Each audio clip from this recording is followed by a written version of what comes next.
Hey Kentucky, welcome back. Time to talk a few more topics now. First up, UK has launched a coronavirus dashboard to provide daily updates for its impact on campus. Data for the online resource comes from the 25,000 students who have been required to take a COVID-19 PCR test.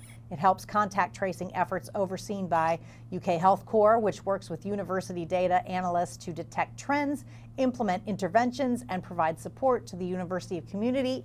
And Jennifer, I think to this point, UK has done a pretty good job managing this.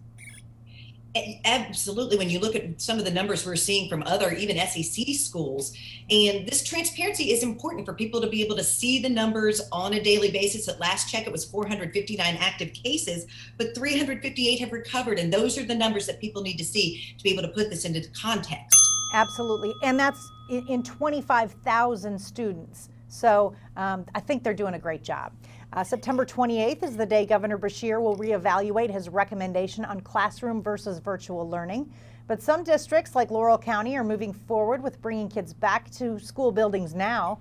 Some parents are torn about that decision and have elected to stick with the NTI option. And Jennifer, I think regardless of what the governor or other schools determined, you're still going to have that NTI option if you don't feel comfortable going back to school.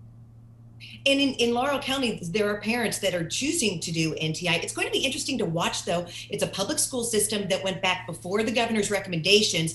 Will they stay in person? And if so, for how long? So it'll be a test case, I think, that we'll be able to see if this can actually work in the public schools. Yeah, we'll see. I'm hopeful it does, because we all want to be back to normal at some point.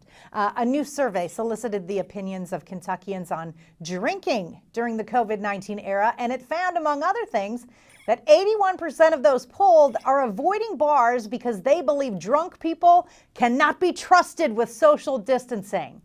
Jennifer, drunk people are so good at everything else. Why can't we trust them to socially distance? You know, I think it has something to do with when your inhibitions go down and people are hugging, they're close talking. The other thing that concerns me is just the confrontations. You know, people are just, you're going out and you're drinking, and then somebody says, hey, you're not 6 feet away. And next thing you know, there could be a fight. So that might be part of the reason why people are uneasy about that. But listen, I think the numbers of drinking at home, way up. Way up. Yes. This week, a police officer in Bourbon County spotted a vehicle bearing a license plate that just didn't quite look right. Here's a picture of it from the Millersburg Police Department. The plate appears to be homemade, drawn with colored markers made of paper. Further investigation led the officer to discover the driver had no insurance, was driving on a suspended license. Listen, that's not bad, but he forgot to draw on the registration sticker. You got to make sure every detail is down.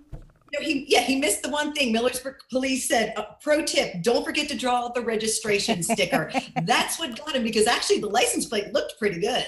It did, and if you're just driving, I don't know if I would have noticed it. He probably should have drawn himself a license that wasn't suspended. Tonight's wrap-up is next as Hey Kentucky continues.